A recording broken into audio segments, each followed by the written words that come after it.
গতকাল যাদবপুর বিশ্ববিদ্যালয়ের অথরিটি ওয়েবসাইটে একটি নোটিশ দিয়েছে, নোটিফিকেশন জারি করেছে যে যাদবপুর বিশ্ববিদ্যালয় ক্যাম্পাসে মোট 3টে ফ্যাকাল্টিতে 6টা সিট, আন্ডার গ্র্যাজুয়েট এবং পোস্ট গ্র্যাজুয়েট মিলিয়ে সেই 6টা সিটে আইসিসি নির্বাচন হবে।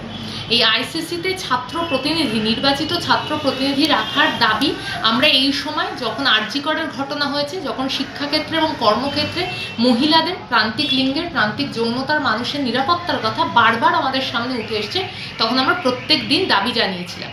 এবং এই দাবিকে ছিনিয়ে আনা, প্রথমবার কোনো বিশ্ববিদ্যালয়ের ক্ষেত্রে, কোনো শিক্ষাক্ষেত্রে আইসিসি ইলেকশন অর্থাৎ আইসিসিতে নির্বাচিত ছাত্র প্রতিনিধি রাখার যে দাবি, সেটা ছিনিয়ে আনতে পেরেছে এসএফআই যাদবপুর বিশ্ববিদ্যালয় ধারাবাহিক আন্দোলনের মধ্যে দিয়ে। নিশ্চিতভাবে এই সময়ের মধ্যে দাঁড়িয়ে গোটা পশ্চিমবাংলার বুকে প্রথম কোনো একটি বিশ্ববিদ্যালয় যেখানে দাঁড়িয়ে লড়াই করে, আন্দোলন করে, সংগ্রাম করে আইসিসি নির্বাচনের যে নির্দেশিকা এবং সেই অধিকার, যে অধিকারের কথা এতদিন ধরে আমরা বলেছি, তা ছিনিয়ে এনেছে।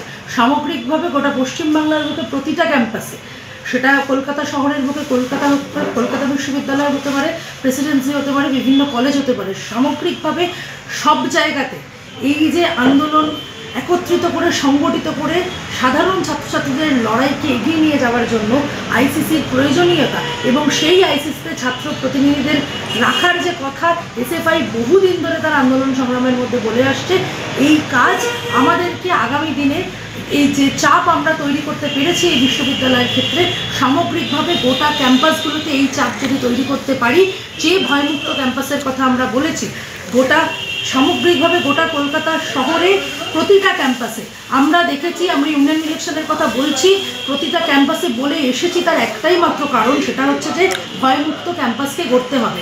আমাদের ক্যাম্পাস, আমাদের যে গণতান্ত্রিক পরিসর, সেই গণতান্ত্রিক পরিসরের ওপর যারা আঘাত নামিয়ে এনেছে, তাদের বিরুদ্ধে আমাদের ক্যাম্পাসে আমাদের গণতন্ত্রকে, সাধারণ ছাত্রছাত্রীদের গণতন্ত্রকে পুনঃপ্রতিষ্ঠা করার যে লড়াই, সেই লড়াইতে আমরা অগ্রসর হতে পারবো।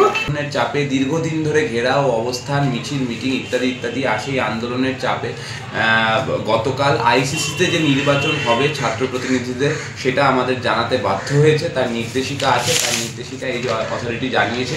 এখানে লেখা আছে যে as directed student representative to ICC shall be elected separately for undergraduate and postgraduate students faculty wise।